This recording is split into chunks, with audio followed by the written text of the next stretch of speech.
వ్యాఖ్యలకి మంత్రి జూపల్లి కౌంటర్ ఇస్తున్నారు. వ్యక్తిగత కక్షలతో జరిగిన మర్డర్ ని రాజకీయ హత్యగా చూపించే ప్రయత్నం చేస్తున్నారని ప్రస్తుతం ఆయన లైవ్ లో మాట్లాడుతున్నారు. లైవ్ చూద్దాం. 2021 17వ తారీఖున లాయర్ వామన్ రావు దంపతులు మంతన్ కోర్టుకు ఒంటరిగా వచ్చిన సందర్భంలో హత్య చేసిందా చేయలేదా? దంపతులు ఎంత దుర్మార్గం, సూత్రధారులు ఎవరు తెలియదా?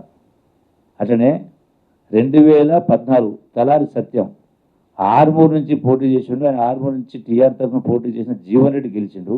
అయితే ఒక చెక్ బౌన్స్ కేసులో జీవన్ రెడ్డికి అనర్హుడిగా ప్రకటించాలని తలారి సత్యం హైకోర్టును ఆశ్రయిస్తే ఆ తర్వాత రోడ్డు ప్రమాదంలో తలారి సత్యం చనిపోయారు. ఇది ఎందుకు జరిగింది ఎవరు తెలుసు అంటే సత్యం దేవుని కెరక. ఎక్కడ ఎంక్వైరీ జరిగింది? ఖమ్మం కార్పొరేషన్లో ఇద్దరు కాంగ్రెస్ కార్పొరేటర్లు బీఆర్ఎస్ తిప్పుకునేందుకు ఇద్దరిపై పీడీ యాక్ట్, అంటే ఇవి చాలా పీడీ యాక్ట్ పెట్టింది. ఇటువంటి చాలా ఉన్నాయి. అరే మా వనపర్తి జిల్లాలో మా నియోజకవర్గం సంబంధించి 26 కేసులు సివిల్ సప్లైస్ సంబంధించి కోట్ల రూపాయలు ప్రభుత్వ సొమ్మును దూసుకొని 100 కోట్లు పడగలెత్తింది. ఏమీ లేనివాడు 4 సంవత్సరాలు పడగలెత్తే 24 కేసులైనా ఆనాడు నుండి కమిషనర్ ఆఫ్ పోలీసు కూడా పీడీ యాక్ట్ పెట్టాలని రికమెండ్ చేస్తే కూడా ఆనాడున్న ఆ జిల్లా ఆయన చాలా గొప్పోడు, ధోతి మాస్టర్, ఇంకా పేరుంది కానీ వనపర్తి అడ్డగించి ఆ కేసు పెట్టుకుని చేసింది. అంటే ఎవరు దాచిపెట్టింది? దొంగలు వెనకేసుకొచ్చింది ఎవరు? కూనికోలు వెనకేసుకొచ్చింది ఎవరు? అట్లాగే అసలు ఈ యొక్క రాజకీయ కక్ష సాధింపులకు పాల్పడ్డదే కేరాపల్లి నుండి బీఆర్ఎస్ పార్టీ.